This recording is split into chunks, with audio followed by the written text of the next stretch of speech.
وسلم کی آل سے در حقیقت آل ہے جو آن حضرت صلی اللہ علیہ وآلہ وسلم کو روحانی باپ تسلیم کرتی ہو اور ہر دوسرے رشتے کو اس سے ادنا دیکھتی ہو، اور سب سے بڑا رشتہ آن حضرت صلی اللہ علیہ وآلہ وسلم کے ساتھ روحانی ابوت کا رشتہ رکھتی ہو. سمجھے ہیں؟ جی. یہ ہے آل.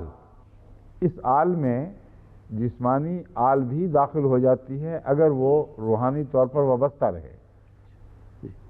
جہاں بھی روحانی طور پر وہ کٹ جائے وہ آل کے لفظ سے ہی خارج ہو جاتی ہے. ٹھیک ہے؟ اس میں حضرت مسیح موعود علیہ السلام بھی آج شامل ہیں. جب سارے آپ بھی شامل ہیں تو مجھے شامل ہیں. حد ہو گئی آپ کی. آپ تو ہو گئے، مسیح موعود علیہ السلام بے شک کہ آپ کو بھی شامل ہے. جزاک اللہ. ٹھیک ہے. سمائیے.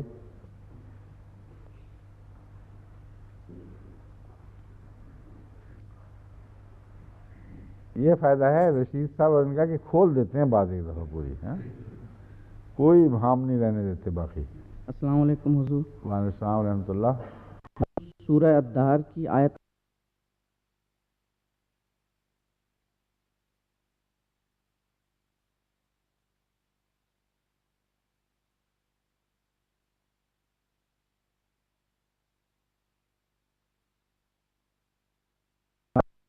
تمام دنیا میں پھیلی ہوئی ہوگی. حضور نظروں سے یہاں کیا مراد ہے؟ نظروں سے کیا مراد ہے؟ جو نیک نیتیں وہ خدا سے مانتے ہیں کہ ہم یہ بھی نیکیاں کریں گے، یہ توفیق ملے گی تو یہ نیکیاں بھی کریں گے. جیسا کہ قرآن کریم میں آتا ہے کہ بعض لوگ جب اولاد مانگتے ہیں تو عرض کرتے ہیں کہ اے خدا تو ہمیں اولاد دے، تو پھر ہم اس یا کوئی اور بھی نیکی کی بات منسوخ کرتے ہیں. جب اولاد ہو جاتی ہے تو شریک ٹھہرانے لگ جاتے ہیں. یہ مراد ہے نیکی کی نیت کے ساتھ عہد باندھنا کہ اگر میری یہ مراد پوری ہو گئی تو میں یہ نیکیاں کروں گا. اگرچہ نیکیاں تو خدا کو فائدہ نہیں پہنچاتی، اسی کو پہنچائیں گی، مگر اللہ چونکہ اپنے بندوں کی خیر چاہتا ہے اس لیے اس حوالے کو بھی مان جاتا ہے. سوری کہ تم نے اگر نیک بننا ہے واقعتاً تو چلو میں یہ احسان بھی تم پہ کر دیتا ہوں، تم نیک ہی بنو گے نا. تو یہ ہیں یوفون بالنذر، وہ خدا سے جو نظریں مانگتے ہیں ان کو پھر پورا بھی کرتے ہیں. اور اس کے نتیجے میں جو خدا تعالیٰ فرماتا ہے کہ وہ اس دن کے عذاب سے بچائے جائیں گے، شر سے بچائے جائیں گے جو مستطیرہ ہوگا. اصل میں مستطیرہ کا جو معنی تفسیر صغیر میں کیا گیا ہے وہ ایک لفظ کے اندر لفظاً اس طرح نہیں پڑھا جا سکتا مگر مفہوم اس کا یہی بنتا ہے. سطر کہتے ہیں جو لکھی جائے یا ایک صف میں کھڑے ہو جائیں ان کو کہتے ہیں سطر. چونکہ عام طور پر لکھا جاتا ہے ایک قطار کے اندر اس لیے اس کو بھی سطر کہا جاتا ہے. تو مستطیرہ کا مطلب ہے وہ جگہ جگہ کندہ ہو چکی ہے برائی، وہ سارے عالم پر یا صحیفہ عالم پر لکھی گئی ہو. ایسی برائی کے شر سے وہ پناہ مانگتے ہیں، اور اس شر سے بچنے کا طریقہ بھی اسی آیت میں بیان فرما دیا گیا کہ تم اپنی نیک نیتوں کو جو خدا سے مانتے پورا کیا کرو. اگر پورا کرو گے تو پھر اللہ تعالیٰ تمہیں ایسے شر سے محفوظ رکھے گا جو کل عالم پر پھیل گیا ہو. ٹھیک ہے؟ اب ایک پیچھے سے اٹھ رہے ہیں ہمارے سیفی صاحب کے بھائی، بار بار تشریف لائیے.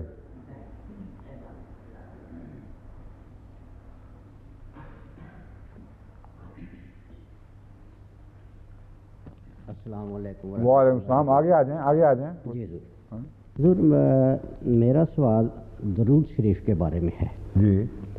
درود شریف میں ہم رسول پاک صلی اللہ علیہ وسلم کے بارے میں اور آپ کی آل کے بارے میں دعا مانگتے ہیں کہ اے پروردگار، رسول کریم صلی اللہ علیہ وسلم اور آپ کی آل پر ایسے فضل اور برکات نازل فرما جیسے تو نے فضل اور برکات نازل فرمائے حضرت ابراہیم علیہ السلام پر.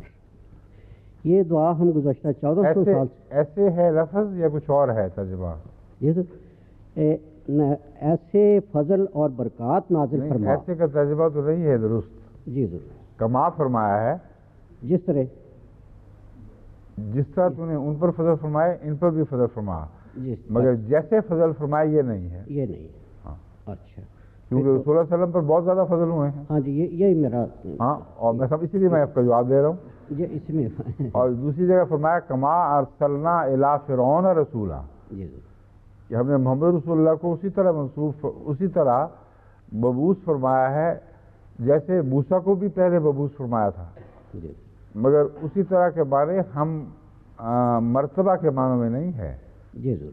ویسے ہی نہیں ہے، بلکہ اللہ تعالیٰ مبعوث فرماتا رہتا ہے جیسے موسیٰ کو ان معنوں میں مبعوث فرمایا تھا، اگرچہ وہ مرتبے میں کم ہے. ہاں جی یہی. مگر کما کا لفظ مرتبے کی برابری کے لیے نہیں آتا، جی ضرور. بلکہ واقعہ کی عمومی مشابہت کو ظاہر کرنے کے لیے آتا ہے. سمجھ گئے؟ ٹھیک ہے. بڑی بات، شکریہ. ہاں جی تشریف لائیے. آپ کی رپورٹ نہیں آئی بڑی دیر سے، کیا بات ہے؟ پچھلے کچھ عرصے سے رپورٹ نہیں آئی. ٹھیک ہے، پہلے سے بہتر ہے الحمدللہ. اچھا آگے چلیں. السلام علیکم. آگے آ جائیں. السلام علیکم. وعلیکم السلام. حضور آپ نے درس کے دوران شان نزول کا کافی مرتبہ ذکر کیا ہے، اور ایسا معلوم ہوتا ہے کہ بعض مفسرین اس کو بہت اہمیت دیتے ہیں. اس کی اصل حقیقت کیا ہے؟ اصل حقیقت وہی جو میں کھول چکا ہوں پہلے. میں نے آپ کو بتایا کہ شان نزول کا سلسلہ دراصل علامہ واحدی سے شروع ہوا ہے. یعنی اس سے پہلے شان نزول کے بیان کا ذکر تو ملتا ہے مختلف احادیث میں، مگر کسی نے اس موضوع کو اتنی اہمیت نہیں دی تھی کہ اس پر کوئی مبسوط کتاب لکھے. چنانچہ علامہ واحدی نے جب شان نزول کے حوالے سے ہر آیت کی جستجو کی کہ اس کی نازل ہونے کی وجہ کیا تھی، تو اس شوق میں کہ کچھ وجہ مل جائے ہر ایرا غیرہ کی روایت بھی اکٹھی کر لی. سند کے اعتبار سے کمزور ہو، معنوں کے لحاظ سے کمزور ہو، وہ اس لیے اکٹھی کر لی کہ کتاب میں کچھ تو ہوگا. تو زیادہ سے زیادہ کوشش کی کہ ہر آیت کی شان نزول سے متعلق کچھ معلوم ہو جائے. اور شان نزول کا ایک پہلو وہ ہے جو قرآن خود بیان فرماتا ہے، اور میں نے یہ بات کھولی تھی کہ دراصل اتنا ہی کافی ہے ہمارے لیے کہ قرآن کریم نے جس آیت کی شان نزول بیان فرما دی وہاں حکمت ہے. اس بات کو سمجھنے کے لیے اس پس منظر کو سمجھنا ضروری تھا جو قرآن نے کھول دیا کہ کیوں یہ بات بیان کی جا رہی ہے.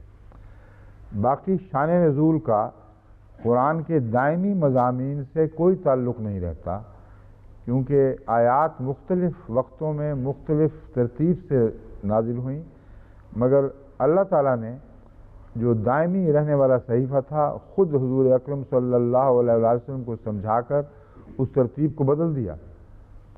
اور جب ترتیب بدل گئی اور اس ترتیب کے اندر ایک تسلسل ہے معنوں کا، اور ایسی مربوط آیات ہیں کہ ہر آیت دوسرے سے تعلق رکھتی، دوسری تیسرے سے، اور پھر ہر صورت ایسے مضمون پر ختم ہوتی ہے کہ اگلی صورت اس مضمون کو وہاں سے اٹھاتی ہے، اور یہ تسلسل مسلسل جاری ہے.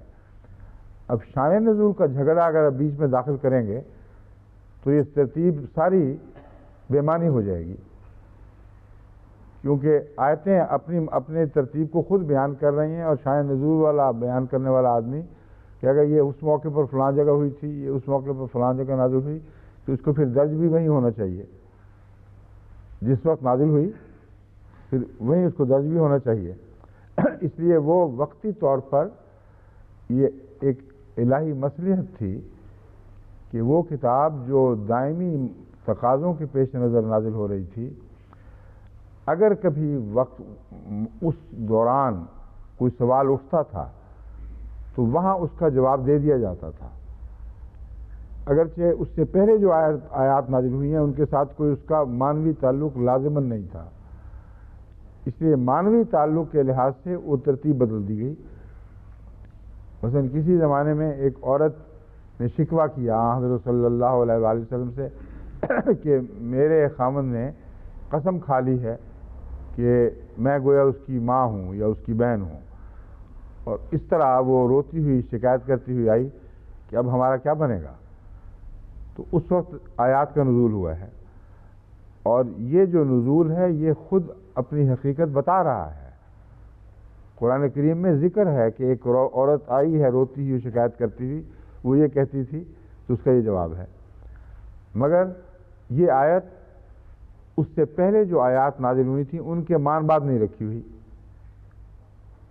بلکہ ایک الگ ترتیب کے لحاظ سے جو دائمی نوعیت کی ہے وہاں اس کا ذکر ملتا ہے. تو یہ ہے شان نزول ورسز یا بالمقابل ترتیب قرآنی. سمجھ گئے؟ شکریہ. جزاکم اللہ. فرمائیے مسعود صاحب. اب میرا خیال ہے آخری چند منٹ رہ گئے ہیں یا ابھی 5 منٹ ہیں اور؟ ہاں ہم لیٹ شروع ہو گئے. ہاں 5 منٹ ہم نے 10 منٹ سے لیٹ شروع کیا تھا نا، اس لیے میں کہہ رہا ہوں. ہاں جی فرمائیے. اس طرح سے غلطی سے میں زیادہ وقت دے بیٹھا ہوں. تفسیر میں ڈر کے ہمارے جلدی رک گیا کیونکہ میں نے گھڑی پر نظر رکھی. یہ یاد نہیں رہا کہ ہم 10 منٹ تاخیر سے شروع کیا، ہم نے 10 منٹ تاخیر سے شروع کیا ہے. لیکن کوئی بات نہیں، سوالات کو مل جائے گا موقع. فرمائیے. حضور میرا سوال اعتراض کے رنگ میں نہیں، وضاحت ضرورت ہے یہ سمجھانے کی. ٹھیک ہے، جب نہیں ہے تو بے تکلفی سے کریں. کل حضور نے فرمایا، آگے آ جائیں. اور حضور نے کل درس میں فرمایا تھا کہ دوست نسخے جو ہیں سینہ بسینہ چلتے ہیں. کیا نسخے جو ہیں سینہ بسینہ چلتے ہیں اور وہ اچھی بات نہیں. ٹھیک ہے، مگر لیکن یہ جو دم والی بات ہے، سام کے دم والی، وہ سینہ بسینہ چلتی ہے اور عام آدمی کو وہ نہیں دی جاتی. کون کہتا ہے؟ غلط ہے یہ بات. غلط بات کہہ رہے ہیں آپ. سانپ کی جو دم والی بات ہے وہ سینہ بسینہ نہیں چلتی ان معنوں میں، بلکہ سب دنیا میں مشہور ہے. میرے خطبوں میں بھی ذکر آ چکا ہے، سوال جواب میں بھی آ چکا ہے. ان صاحب کا میں نام بھی بتا چکا ہوں جن سے دم ملتا ہے، جو چاہے جا کے لے لے. لیکن اور دم کا بھی بتا چکا ہوں، وہ سورہ فاتحہ کا دم ہے. تو اس بات کو سینہ بسینہ چلنے والی بات نہیں نہیں کہا جاتا. یہ بات ایک اور مضمون سے تعلق رکھتی ہے، وہ یہ ہے کہ بیان کیا گیا ہے کہ اللہ تعالیٰ نے بطور انعام خاص ایک شخص کو ایک صفت عطا کی، جو صفت آگے دوسروں میں از خود منتقل نہیں ہو سکتی. اب جو خصوصی انعام کسی کو ملے وہ اس کا حصہ ہو جاتا ہے. یہ بالکل اور چیز ہے. وہ بے شک بتائے، اس نے بتا بھی دیا، اس نے تو نہیں کچھ چھپایا. یہی میں سمجھنا چاہتا تھا. ہاں میں یہی سمجھا رہا ہوں. اس نے بتا دیا سب کو کہ سورہ فاتحہ کا دم ہے، اس کے سوا کچھ بھی نہیں ہے. مگر ساتھ یہ بھی کہا کہ اللہ تعالیٰ نے اپنے ایک بندے پر اس کی دعاؤں کے نتیجے میں یہ ایک خصوصی فضل نازل فرمایا تھا. وہ اس علاقے کا رہنے والا تھا جہاں بہت زہریلے سانپ ملتے تھے اور آئے دن لوگ سانپوں سے ڈسے جاتے تھے. تو اس نے یہ دعائیں کی. فقیر آدمی تھا کہ اے اللہ مجھے 2 نسخہ سمجھا دے. تو اس کو یہ نسخہ عطا ہوا اور یہ بطور خاص اس کو عطا ہوا. سوال یہ ہے کہ اس کو عام کیوں نہ کیا گیا؟ بات یہ ہے کہ قرآن کریم کا مضمون جس شفا سے تعلق رکھتا ہے، یا سورہ فاتحہ کا مضمون، وہ در حقیقت روحانی شفا ہے. اور کبھی کبھی جسمانی شفا کا مظہر بھی بن جاتی ہے سورہ فاتحہ. لیکن اس کو ایسی سائنس نہیں بنایا جا سکتا کہ جیسے حکیم بیاض لکھتے ہیں کہ یہ آیت فلاں چیز کے لیے ہے، یہ آیت فلاں چیز کے لیے ہے. اگر وہ ایسا عمومی ہوتا حکم تو پھر سانپ کا نسخہ فلاں آیت سے ملے گا، اور نزلے کا نسخہ فلاں آیت سے، اور ٹائیفائڈ کا نسخہ فلاں آیت سے. یہ واقعتاً ہو چکا ہے، اور کئی لکھنے والوں نے ایسی کتابیں لکھی ہیں جس میں آیات قرآنی کے حوالے سے مختلف امراض کا علاج بتایا گیا ہے. اور وہ علاج ایسا ہے کہ اس کے نتیجے میں کہیں کوئی ہسپتال نہیں کھولا گیا، کیونکہ محض خوش فہمیاں ہیں یا بعض دعاؤں کے پورا ہونے کو آیت کی ایسی تاثیر بیان کر دیا گیا جو مستقل اس میں اسی طرح موجود ہو. اگر یہ ہوتا تو پھر نئے قسم کے ہسپتال کھلتے, اس میں مولوی مقرر ہوتے جو آیتیں پڑھ پڑھ کے علاج کرتے. سمجھ گئے؟ جزاکم اللہ. ٹھیک ہے. اور سوال کوئی ہے؟ ہاں, Imran Khan. First of all, I have a question. Please come.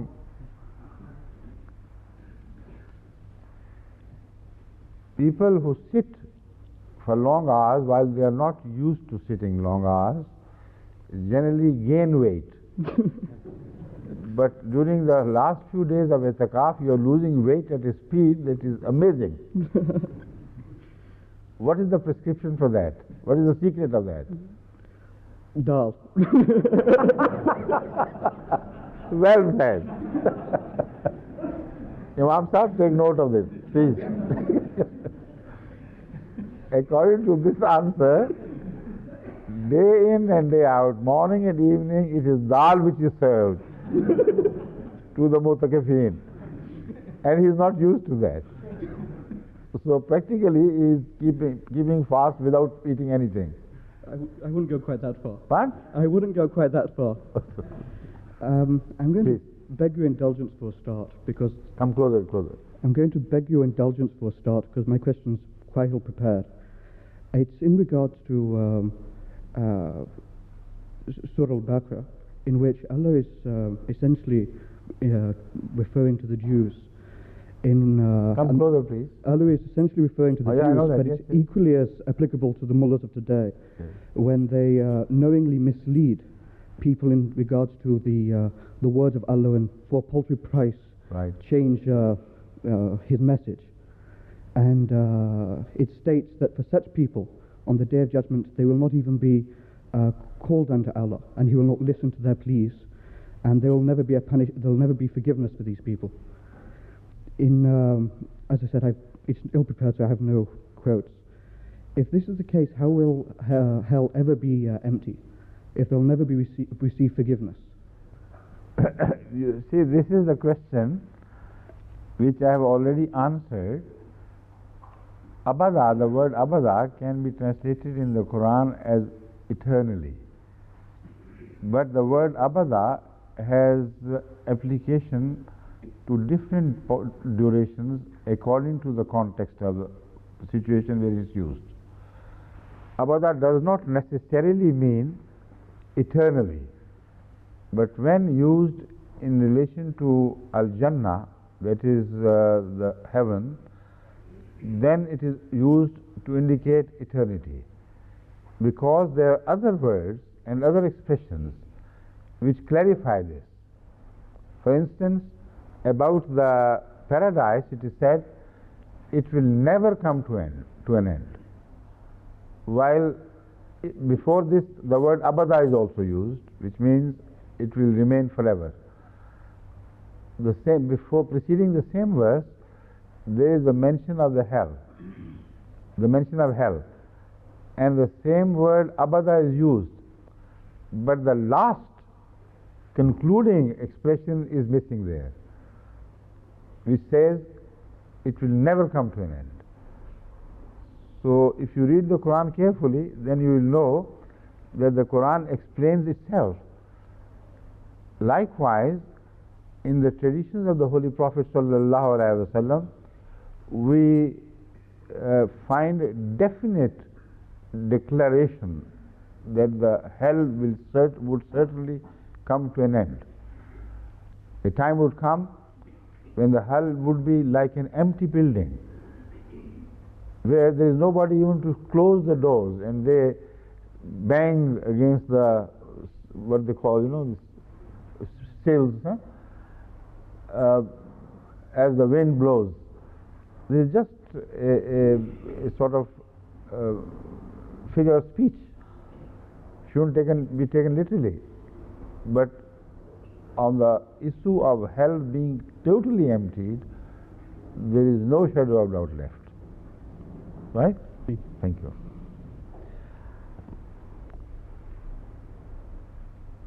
I hope you were not thinking of the question of what food will be served.